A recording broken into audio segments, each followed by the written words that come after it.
नमस्कार दोस्त, स्वागत है आपका आपके अपने यूट्यूब चैनल अपनी कोचिंग पे। जैसा कि आप जानते हैं, हमने है वो पिछले वीडियो में बात की थी मानव रक्त के बारे में। जो इसकी मानव रक्त कितने प्रकार होते हैं, मानव रक्त क्या क्या होता है। इसके बाद आज हम बात करेंगे मानव रक्त के जो क्वेश्चन बन रहे हैं मोस्ट इम्पोर्टेंट, उनके बारे में बात करेंगे। वीडियो स्टार्ट करने से पहले अगर आपने हमारे यूट्यूब चैनल को सब्सक्राइब नहीं कर रखा है, सब्सक्राइब जरूर कर लीजिएगा। और ह्यूमन ब्लड का है एक और थ्योरी का वीडियो आएगा, तो हम ये वो है वो इसके बाद हम बात करेंगे। और बात करते हैं मानव रक्त से जुड़े हुए मोस्ट इम्पोर्टेंट क्वेश्चन के बारे में। तो जो क्वेश्चन पूछे गए हैं परीक्षाओं में, हमने उन्हीं को ही पिकअप किया है। तो यह क्वेश्चन है वो SSC MTS है 2022 में पूछा गया था कि रक्त एक होता है तो रक्त क्या होता है।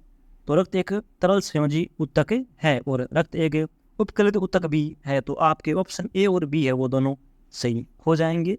दोस्तों, ये वीडियो है वो आपके लिए बहुत ही महत्वपूर्ण रहने वाला है, क्योंकि जो हम क्वेश्चन बात कर रहे हैं वो सभी पूछे हुए क्वेश्चन हैं और ये क्वेश्चन है वो बार बार रिपीट होते हैं। तो अगला क्वेश्चन है कि रक्त शरीर में क्या कार्य करता है।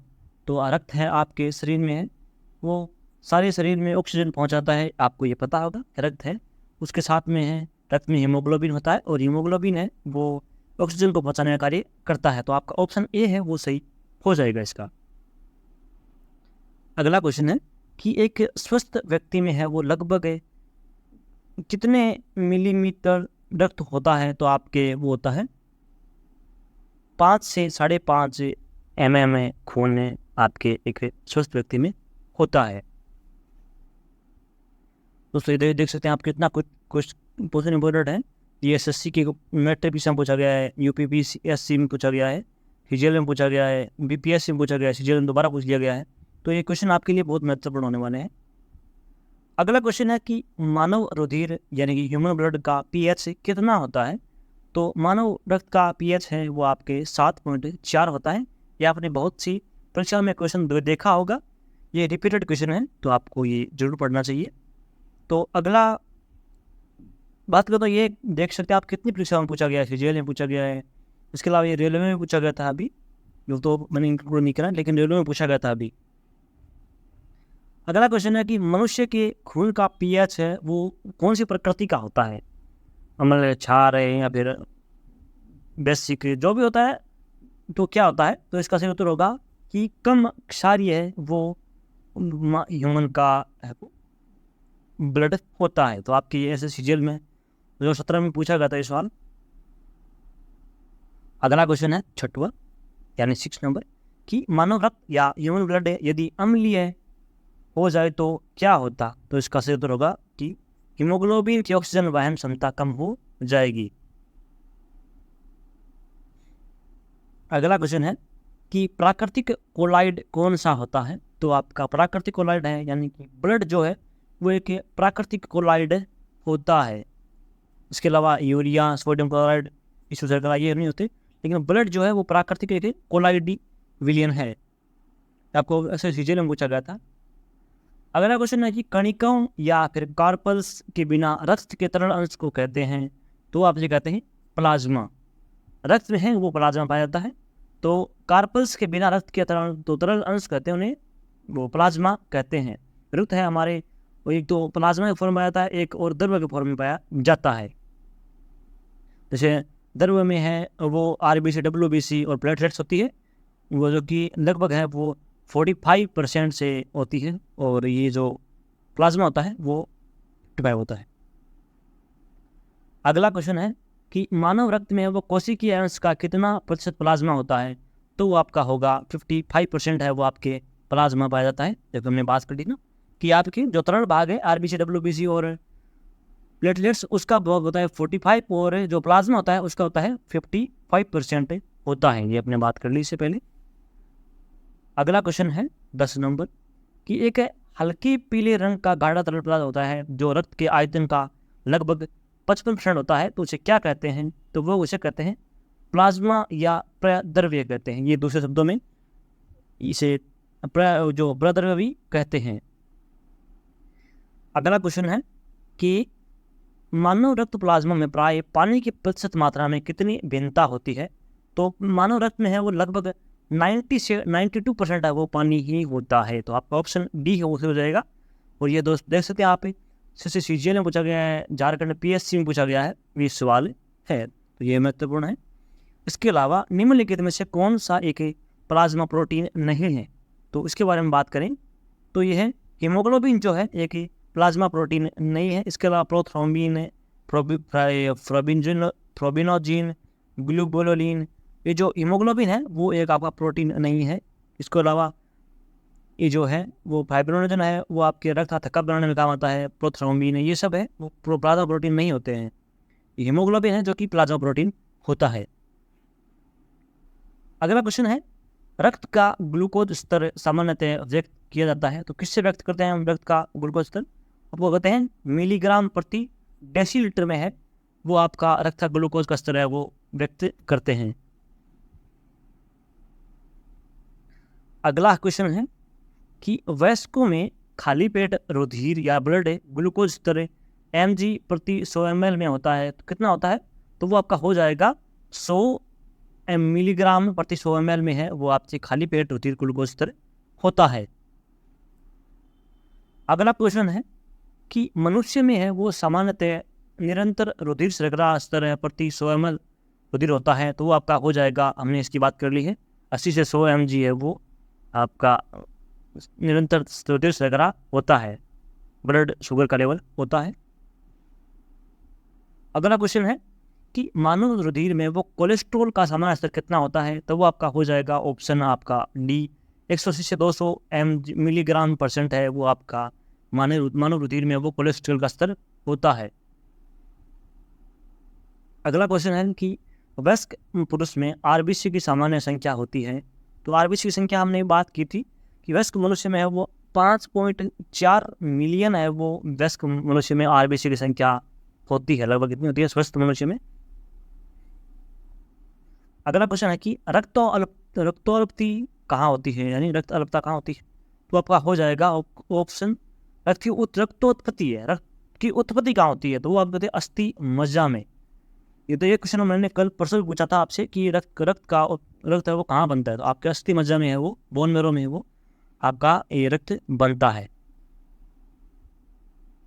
अगला क्वेश्चन है कि लाल रक्त कणिकाओं के निर्माण के लिए शरीर का कौन सा अंग जिम्मेदार होता है, तो आपका जो अस्थि मज्जा है वो आपके RBC के लिए है वो जिम्मेदार होता है। RBC में है वो RBC है वो अस्थि मज्जा में बनती है।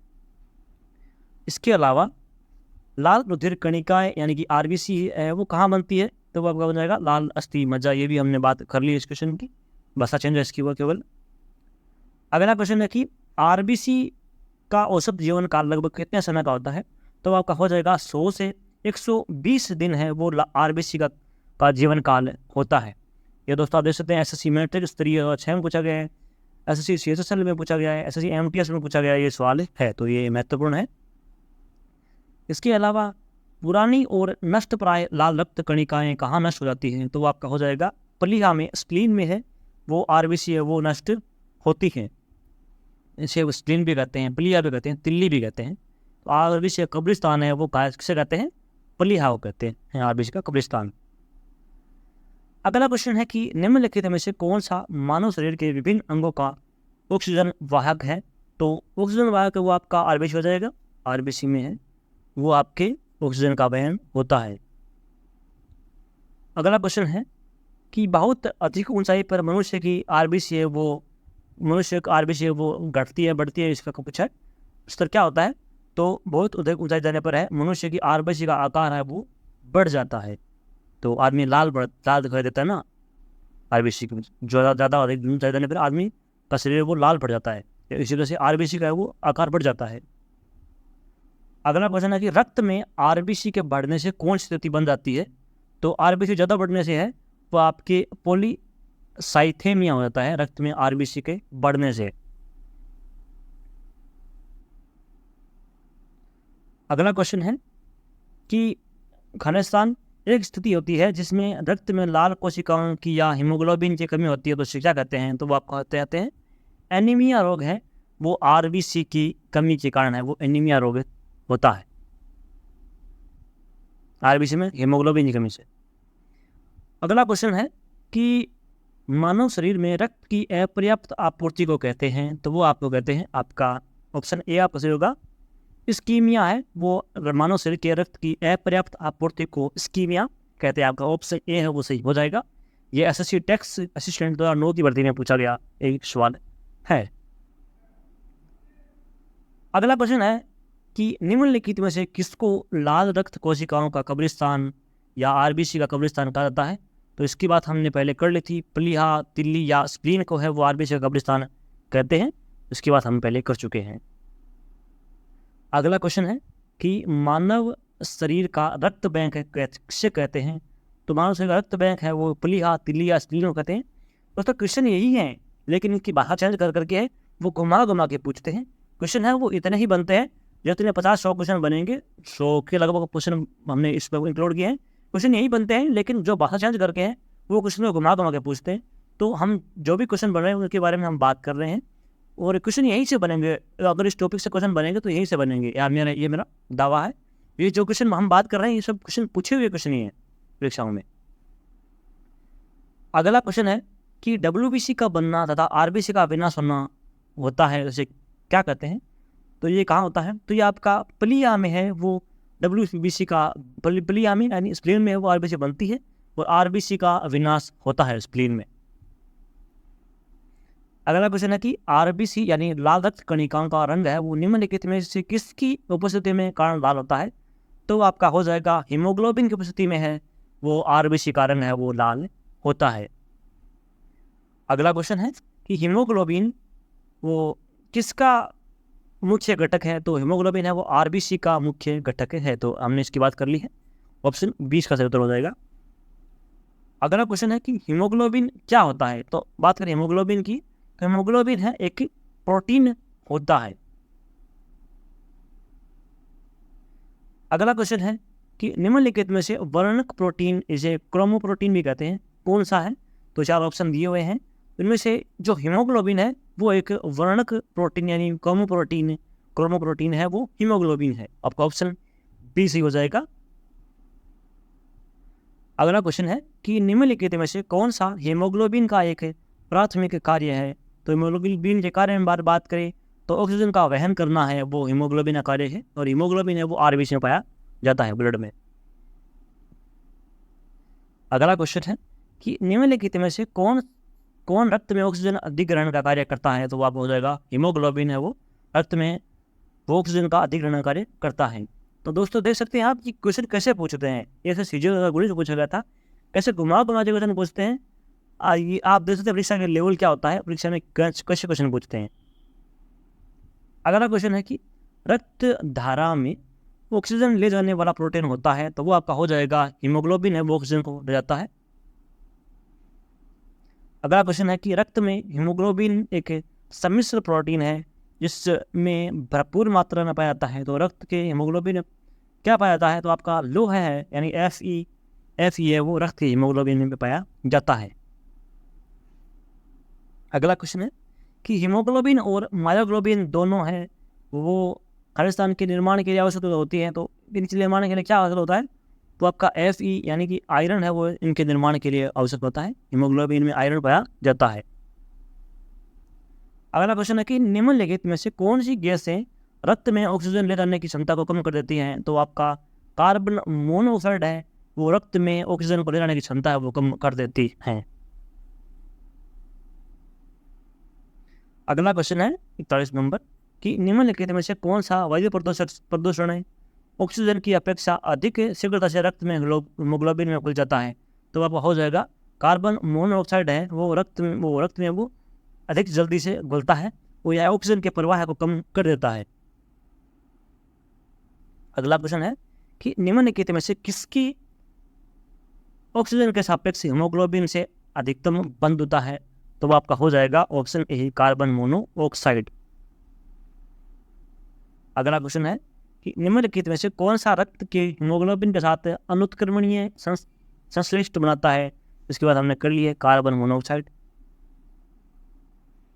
अगला क्वेश्चन है कि हीमोग्लोबिन की निम्न में से किसके साथ उच्चतम समानता है? तो आपका हो जाएगा ऑप्शन सी कार्बन मोनोऑक्साइड यानी CO इसे कहते हैं। अगला है कि मानव रक्त में कार्बन डाइऑक्साइड परिवहनित होती है, तो आपका हो जाएगा सोडियम बाइकार्बोनेट के रूप में है वो मानव रक्त में है वो कार्बन डाइऑक्साइड परिवहनित होती है। ये आपके UPPSC assistant forest converter conservator exam 2018 में पूछा गया सवाल है। अगला क्वेश्चन है कि रक्त में अधिकांश CO2 दिया जाता है, तो रक्त में अधिकांश CO2 कौन दिया जाता है, तो हो जाएगा ऑप्शन सी कार्बोनिक एसिड के साथ में है वो CO2 रक्त में प्रवाहित होता है। अगला क्वेश्चन है कि मानव शरीर का निम्नलिखित में से कौन सा भाग है वो रक्त द्वारा शरीर के शेष भागों से लाई गई कार्बन डाइऑक्साइड का निष्कर्षण करता है, तो आपका हो जाएगा ऑप्शन डी, यानी कि वायु कोशिका जिसे एल्वियोली भी कहते हैं, ये आपका उत्तर हो जाएगा। अगला क्वेश्चन है कि निम्नलिखित में से कौन मनुष्य में श्वसन रंजक है, तो आपका हो जाएगा हीमोग्लोबिन है वो मनुष्य में वो श्वसन रंजक है। अगला क्वेश्चन है कि किस प्राणी के जीव द्रव्य में हीमोग्लोबिन का विलय हो जाता है, तो आपको हो जाएगा ऑप्शन डी है, यानी कि केचुआ के जीव द्रव्य में वो हीमोग्लोबिन का विलय हो जाता है। अगला क्वेश्चन है कि हीमोग्लोबिन से रुधिर वर्णिका भी कहते हैं के संदर्भ में निम्नलिखित में से कौन सही कथन कौन सा है, तो ये आपका उत्तर हो जाएगा, ये आपके जो दिए हुए हैं। एक नंबर है कि यह रक्त में ऑक्सीजन का परिवहन करता है, दूसरा है यह लोह युक्त यौगिक है, तीसरा है यह कुछ रोगों के विरुद्ध प्रतिरक्षा प्रदान करता है, चौथा है यह रक्त में लाल रंग प्रदान करता है। तो आप इसमें से करते हैं, जैसे ये है ये आपका सही उत्तर हो जाएगा, और ये भी हो जाएगा, और यह रक्त को लाल रंग प्रदान करता है, ये भी बात सही है। तो इसमें जो 1 नंबर 2 नंबर और 4 नंबर है ये आपको समझ जाएंगे। इसके अलावा यह कुछ रोगों के विरुद्ध प्रतिरक्षा प्रदान करता है, तो RBC है ये जो नंबर 3 नंबर है ये इसका कार्य नहीं होता, क्योंकि जो रोग प्रतिरोध क्षमता है उसका कार्य होता है। WBC है वो रोग प्रतिरोध क्षमता का कार्य करती है। बाकी ये जो हीमोग्लोबिन है वो रक्त में वो ऑक्सीजन का परिवहन करता है, यह लोह युक्त यौगिक होता है और यह रक्त को लाल रंग प्रदान करता है। तो आपका जो 1 नंबर 2 नंबर और 4 नंबर है ये कथन है इसमें से बिल्कुल सही हो जाएंगे। तो इस कूट में है वो 1 2 नंबर 4 1 2 4 कौन से होंगी, तो आपका ऑप्शन बी है वो आपके इसका सही उत्तर हो जाएगा। तो ये दोस्तों सवाल कितना महत्वपूर्ण है, क्योंकि ये सवाल देखो बार बार UPPCSC प्री में पूछा गया है। इसके जो UPPCS प्री में है वो 2001 में 3 में 4 में 5 में 16 में, इसके अलावा 2017 में ये सवाल इतनी बार पूछा गया है। इसके अलावा SSC CGL और HSL में भी पूछा गया क्वेश्चन है, वो इंक्लूड नहीं किया मैंने, क्योंकि जो करूँगा तो बहुत लंबा हो जाएगा। इसके अलावा दोस्तों जो सेकंड वीडियो इसका वो आपका कल आ जाएगा। और वीडियो आपको कैसा लगा है तो हमें इसके बारे में अपनी राय है वो कमेंट बॉक्स में ज़रूर बताइएगा। अगर आपको वीडियो पसंद आया है तो वीडियो को लाइक शेयर और चैनल को सब्सक्राइब ज़रूर कर लीजिएगा। दोस्तों हम हैं वो इसमें जो कल लाएंगे वो आपके लिए और अच्छे क्वेश्चन लाएंगे, उसमें भी है वो जो परीक्षा में पूछे गए क्वेश्चन है उनके बारे में ही बात करेंगे। तो वीडियो है वो आपके लिए काफ़ी इन्फॉर्मेटिव होने वाला है। तो आपका एक ही काम है कि आप हमारे चैनल को सब्सक्राइब कर लें और सपोर्ट बनाए रखें। आपका जो पॉजिटिव रिव्यू होता है उससे हमें काफ़ी पॉजिटिव एनर्जी मिलती है, तो सपोर्ट बनाए रखिएगा दोस्तों हमारे लिए। और अगर आपको इस वीडियो का PDF डाउनलोड करना है तो आप हमारे टेलीग्राम ग्रुप को ज्वाइन कर सकते हैं, जिसका लिंक है वो आपको वीडियो के डिस्क्रिप्शन बॉक्स में मिल जाएगा। वहाँ से जाके आप अपना दोबारा रिव्यू देख सकते हैं कि जो क्वेश्चन है वो आपने किस प्रकार से आप हल करते हैं, वो आपका अपने टेस्ट लगा सकते हैं। दोस्तों जो इससे पहले एक थ्योरी का वीडियो भी है, इसके अलावा जो आगे वीडियो आएंगे ये इसके हीमोग्लोबिन रक्त का और सारे वीडियो है वो आपको मैं डिस्क्रिप्शन बॉक्स में वो लिंक दे दूंगा उनका, तो वो आप चेक करके वो ज़रूर देखिएगा। इसके अलावा हमने बायोलॉजी की सीरीज चालू कर रखी है, तो वो सीरीज़ के जो सारे वीडियो हैं वो आप पे रोज़ इस समय है वो क्लास लगेगी, तो वो ज़रूर देखिएगा, आपके लिए वो काफ़ी हेल्पफुल होगा। उम्मीद है आपको वीडियो पसंद आया होगा। दोस्तों सपोर्ट बनाए रखिएगा, हमारे चैनल पे सब्सक्राइब जरूर कर लीजिएगा। आपका बहुत बहुत आभार और धन्यवाद। मिलते हैं ऐसे ही इन्फॉर्मेटिव वीडियो के साथ अगले वीडियो में। देखते रहिए आपका अपना यूट्यूब चैनल अपनी कोचिंग। धन्यवाद।